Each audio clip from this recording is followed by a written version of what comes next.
We do have a purpose. We may not be perfect people. We may not have perfect situations, but we are still significant nonetheless. And we have been blessed with a rich body of emotions. We have emotions. We're not like roses or plants or bushes that have life without feeling. We have feelings, and when we use them properly, they are very effective in motivating you toward your destiny. I want you to be clear and understanding that purpose and passion are interconnected. Unfortunately, we live in a crazy world that we're busy all the time and everything's fast, and we are losing touch with who we are, our inner sense of passion. But it is your passion that empowers you to be able to do that thing you were created to do. We have passion through which we thrust into the throes of life to accomplish the things that we were created to do so that we can function at a higher dimension with authority and with conviction. You need passion to withstand all the obstacles that go along with your purpose. Just because you're living on purpose doesn't mean you're going to have problems. You're going to need thrust to be able to get up off the ground and to step into the field of your dreams. Even if you have not landed on the thing, at least get in the territory of the thing you are dreaming to do and that you hope to accomplish to do. And through that passion, you're able to ignite things you have never ignited before. I hear you, I hear you, I hear you. You're saying, I don't feel a thing. All of us go through times that we don't feel anything at all. But in order to ignite passion again, you have to be exposed. Get out of the boat, Peter. Walk on the water.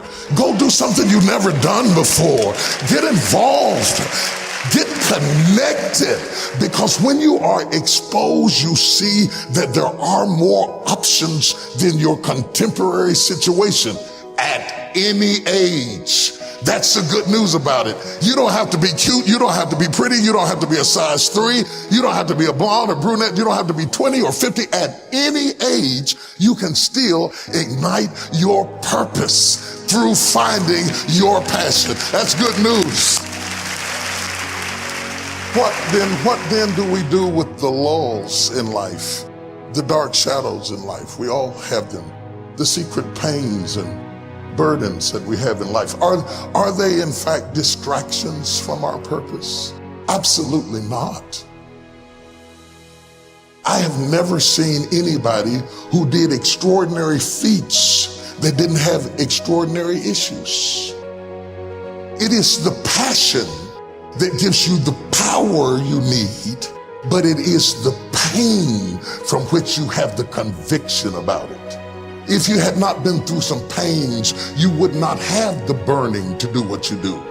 I believe that children are like arrows. They need to be directed.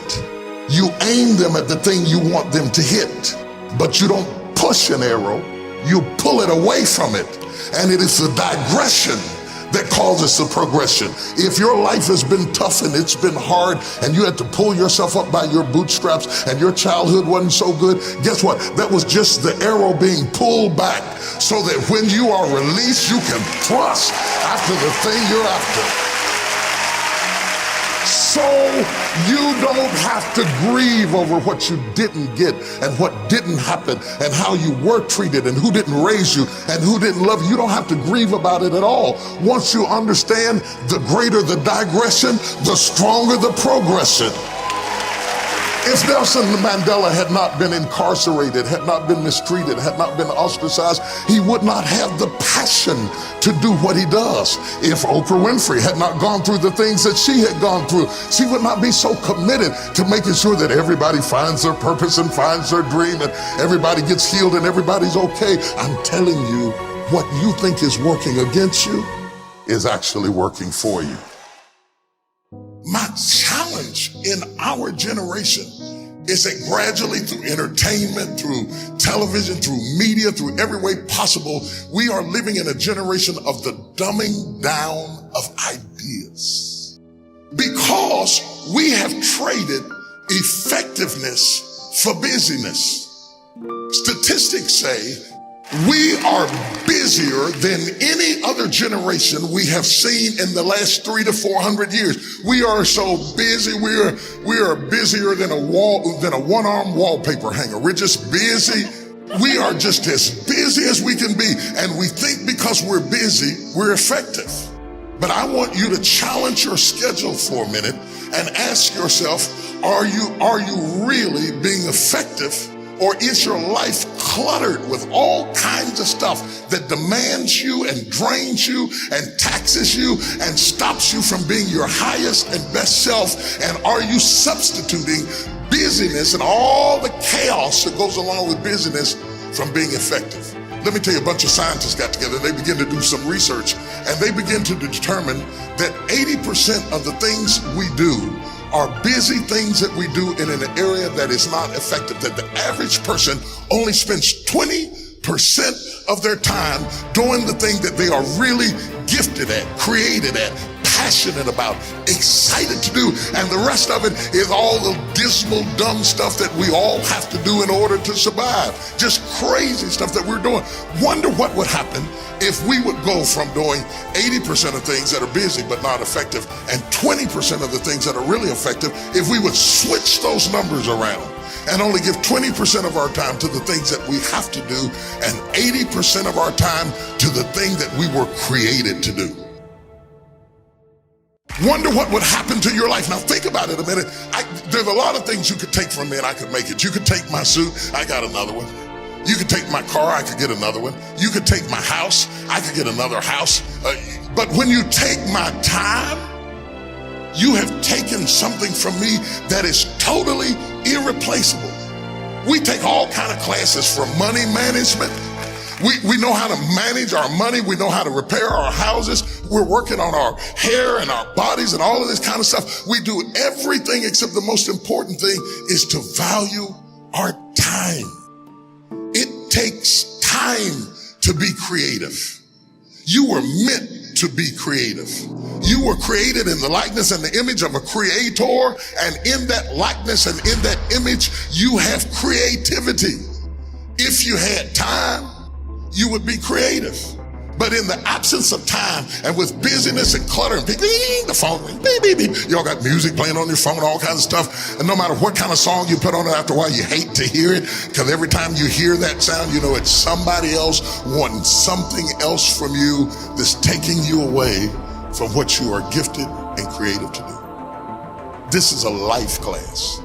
That means that we have an opportunity to learn how to maximize our lives. Think of the things that you're doing that somebody else could be doing.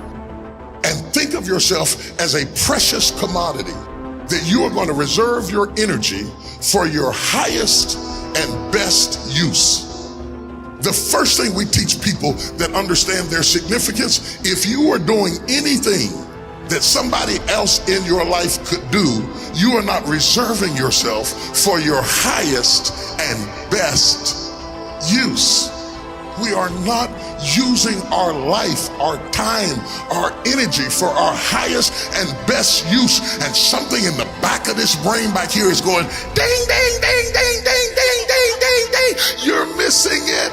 You're missing your life, your purpose, your passion, your excitement, your enthusiasm. And through these classes, what we want to do is shake you and rattle you and stir you up to understand that every moment is a gift, every second is a gift, every thought is a gift, every idea is a gift, every opportunity is a gift, everybody you meet is a gift. You are gifted with opportunities, and I want to show you how to begin to maximize what you've got. People will define you by how they met you. Whether it may be girlfriend, mother, banker, whatever it is, if they define you right there, they put a period. But if you have the capacity to do more, turn that period into a comma. I tell people, don't let people put a period where God has put a comma. Explore all of your life, no matter how diverse it is. There are some people who have more capacity and they can handle more things, and there are other people who have to focus on one thing and do one thing well. You have to determine which one you are and be that. Now, a lot of people don't know how to get over the past. They don't know how to forgive. They confuse forgiving with forgetting. You don't have to forget it to forgive it. They need to also realize that forgiveness is a gift you give yourself. It does not exonerate the perpetrator. It doesn't mean that they weren't wrong. It just means that I'm not going to be tied to what they did the rest of my life.